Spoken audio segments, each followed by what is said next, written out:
जय हिंद साथियों, इंतजार की घड़ियां समाप्त होती जा रही है और परीक्षा नजदीक आती जा रही है। इस परीक्षा के प्रेशर को कम करने के लिए जो छात्रों का एक डिमांड थी कि सर ये जो ट्रिग्नोमेट्री है, ये जो आपके त्रिकोणमिति, इसके जो आपके सारणी है वो हमें समझाइए कि किस तरह से उनको याद रखें। कई छात्रों की डिमांड थी, उस डिमांड को मैं पूरी करने वाला हूँ। और ये जो मैंने लिखा है थंबनेल में, बाजार से सब्जी लेने जाना है आपको, ये पूरी सारणी याद करके घर पे आना है। ये एक तरीका है कि बाजार जाना है, सब्जी लेकर के आनी है और ये पूरी त्रिकोणमिति साथ में याद करके घर पे लेकर आनी है। तो छात्रों हो जाइए तैयार बदन पर वर्दी लेने वाले। जो छात्र बदन पर वर्दी चाहते हैं एक बार जय हिंद लिख दीजिएगा कमेंट में। और देखिएगा ये वो तरीका है जो कहीं पर भी आपको देखने को नहीं मिलेगा। साइन थीटा, सबसे पहले आप जाओ बाजार गए तो आप क्या गए, खाली हाथ का मतलब आप गए जीरो। देखिए एक तरीका वो होता है कि 0 1 2 3 4 लिखा, सब में 4 का भाग दिया, अंडर रूट करा, वो तरीका पुराना हो चुका। अपन को स्मार्ट स्टडी करनी है, सिर्फ एक लाइन याद रखनी है, उसके अलावा कुछ भी याद नहीं रखना है। वो एक लाइन भी कैसे, आप बाजार गए तो क्या हुआ, सब्जी लेने गए, सब्जी गए तो आप खाली हाथ गए। खाली हाथ का मतलब क्या हो गया, आप जीरो लेकर के गए।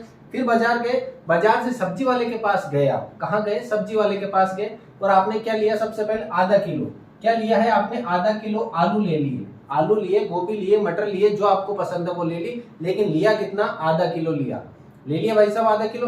वो आधा किलो लेके आपने थैली में डाल दिया। यहाँ पे ध्यान देना, थैली का मतलब क्या रहेगा, थैली का मतलब रह जाएगा अंडर रूट। थैली का मतलब क्या रहेगा, अंडर रूट। आपने आधा किलो आलू लिए, लेने के बाद किस में डाल दिया आपने, थैली में। थैली का मतलब अंडर रूट। एक के अंडर रूट लगाओ चाहे मत लगाओ, कोई फर्क नहीं पड़ेगा। देखो बाजार गए, आधा किलो आलू लिए, आधा किलो आलू कहाँ डाले आपने, थैली में। थैली का मतलब अंडर रूट में। अब आधा किलो हो गए, अब क्या करना है, पूरे 1 किलो तो होंगे नहीं भाई साहब। आधा किलो आलू ले लिया आपने, उसके साथ में मिर्च वगैरह भी लेनी पड़ेगी, तो 3 पाव ले लिया आपने मिर्च वगैरह। 3 पाव का मतलब होता है अपनी भाषा में 3/4। देखो जीरो का मतलब गए खाली हाथ, आधा किलो आलू लिया, आधा किलो आलू थैली में डाले। थैली में डालने के बाद 3 पाव लिया आपने। 3 पाव को भी किस में डालना है, लिए हाथ में तो रखेंगे नहीं, थैली में ही डाले आपने। थैली में डाले तो इसके अंडर रूट करो, इसका अंडर रूट करा तो। लेकिन ये ध्यान रखना है, रूट 4 को अपन क्या लिख सकते हैं, केवल 2। तो यहां से ये हट जाएगा और क्या लिखा जाएगा, केवल 2, केवल 2। और फिर लास्ट में जाते जाते पूरी सब्जी क्या हो गई, पूरी 1 किलो हो गई। पूरी क्या हो गई, 1 किलो। तो देखो रामबाण उपाय है, सबसे पहले बाजार गए, जीरो लेकर के आधा किलो आलू लिए। आधा किलो आलू किस में डाले, थैली में डाले। थैली में जैसे ही डाले 3 पाव ले ली, 3 पाव भी किसमें, थैली में डाली। और फिर पूरा 1 किलो हो गया। क्या हो गया, पूरा 1 किलो हो गया। ये एक तरीका है सीधा सा अपने को याद रखने का। बाजार गए, जीरो लेकर के आधा किलो आलू लिए, किसमें डाले, थैली में। थैली का मतलब अंडर रूट। फिर 3 पाव लिए, 3 पाव हुए तो 3 पाव में रूट 4 का मतलब हो गया 2, तो ये लिख दिया। फिर पूरा हो गया 1 किलो हो गया ये। अब इस लाइन को आप पूरा लिख दो है जैसे 1, यहाँ पे ये रूट 3/2, यहाँ पर ये 1/√2 और ये 1/2 और ये 0। ये हो गया यहाँ पर। अब साइन आपने याद रखी तो कोस अपने आप होगी। साइन की क्या याद रखी, 0 आधा, आधा थैली में, 3/4 थैली में, तो 4 को आपने लिखा केवल 2 और ये लास्ट में 1, लास्ट में 1। ये बस 5 ही तो लाइन याद रखनी है, 5 मान याद रखने, उसके अलावा सब कुछ आपका है। अब आपको tan निकालना है। तो देखिएगा छात्रों, tan का मतलब होता है tan थीटा बराबर होता है sin थीटा के अंदर भाग दो आप किसका, cos थीटा का। तो sin के जब मेरे को 0 निकालना हो, tan 0 डिग्री, तो sin का मान है 0, 0 के अंदर 1 का भाग दिया तो क्या आ जाएगा, 0। क्या आ जाएगा, 0। अगले वाले की तरफ देखें, 1/2 से रूट 3/2। सबसे पहले 1/2, फिर भाग दिया आपने रूट 3/2 का, तो सबसे ऊपर वाला सबसे नीचे वाले से गुणा हो जाएगा।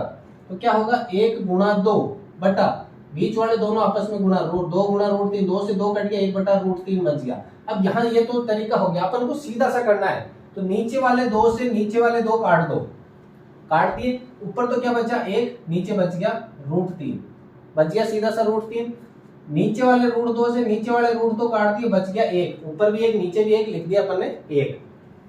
नीचे वाले 2 से ऊपर वाले 2 काट दिए तो ऊपर बच गया √3, नीचे बच गया 1, नीचे बच गया 1। 1 लिखो चाहे मत लिखो, कोई फर्क नहीं पड़ेगा, 1 का कोई फर्क नहीं पड़ेगा, सीधा सीधा देखिए 1 का कोई फर्क पड़ेगा नहीं आपके। तो ये क्या हो जाएगा, सीधा सा √3। अब यहाँ पे ये इंपॉर्टेंट लाइन है, कि जब भी एक के अंदर या किसी भी संख्या में अगर 0 का भाग दिया जाएगा तो उसका मान होता है इन्फिनिटी। उसका मान क्या होता है? इन्फिनिटी। तो यहाँ पर आ जाएगा इन्फिनिटी। क्या आ जाएगा? इन्फिनिटी। अब टेन आ गई तो कोट की अपने आप हो जाएगी, क्योंकि टेन और कोट क्या होते हैं? एक दूसरे के विपरीत। टेन थीटा √3 एक √3 और ये 0 हो गई ये लाइन। अब बात करें, देखो ये लाइन अपन ने याद रख ली अगर एग्जाम में बैठते समय, तो एक लाइन से अभी तक अपन ने 4 लाइनें निकाल ली। अब ये बाकी 2 भी इसी से निकाल लेंगे अपन। हम जानते हैं सेक थीटा बराबर क्या होता है? 1/cos theta.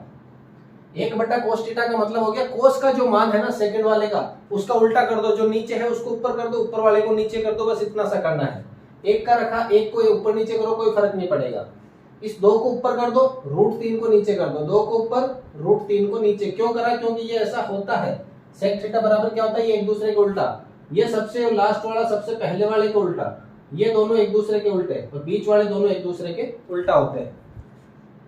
√2 को ऊपर भेज दो, एक नीचे लिखने की जरूरत नहीं है, क्योंकि एक का भाग 2 चाहे मत दो।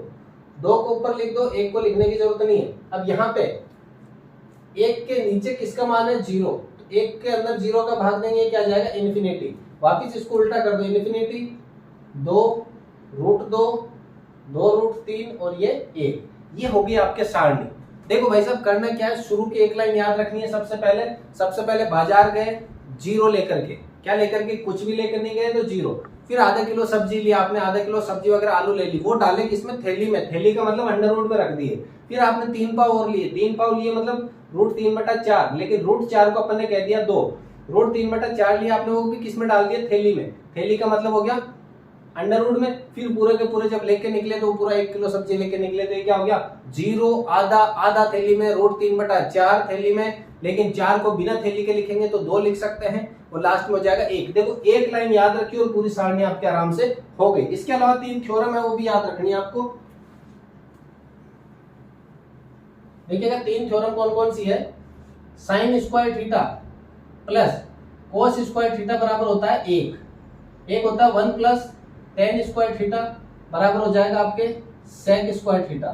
एक होता है 1 प्लस कॉट स्क्वायर थीटा बराबर कोसेक स्क्वायर थीटा। देखिएगा 1 प्लस सी से सी बराबर होगा। अब ये कई बार कंफ्यूजन होता है कि tan इधर रखें किधर रखें, क्या करें क्या नहीं। तो सी के साथ सी आएगा, कोट के साथ कोसेक ही आएगा, तो बाकी जो बचा एक दूसरे के विपरीत। तो यहाँ से 3 बन सकते हैं कि साइन स्क्वायर थीटा को उधर भेजो तो कोस स्क्वायर थीटा बराबर 1 माइनस साइन स्क्वायर थीटा, ऐसे 3 बन सकते हैं। लेकिन ये 3 क्या होते हैं? सदाबहार होते हैं। ये सबसे मोस्ट है, इसका सीधा सा भी पूछ सकते हैं, जैसे कि sine square 60 degree plus cos square 60 degree क्या होगा? तो जब कोण बराबर हो तो उसका मान हमेशा क्या होगा? 1 होगा। तो ये थी अपने त्रिकोणमिति का महत्वपूर्ण सारणी, जिसमें से एक सवाल निकल कर आता है, 2 नंबर का सवाल 100% देखने को मिलता है। तो ये थी आज की क्लास। अगर क्लास पसंद आई है तो वीडियो को लाइक करें, अपने दोस्तों के साथ शेयर जरूर कीजिएगा। और अब अगली क्लास में अपन बात करेंगे क्षेत्रमिति के विभिन्न सूत्रों की। तो बने रहिएगा आपके अपने क्लास के साथ में। मिलते हैं अगली क्लास में, तब तक के लिए जय हिंद, वंदे मातरम।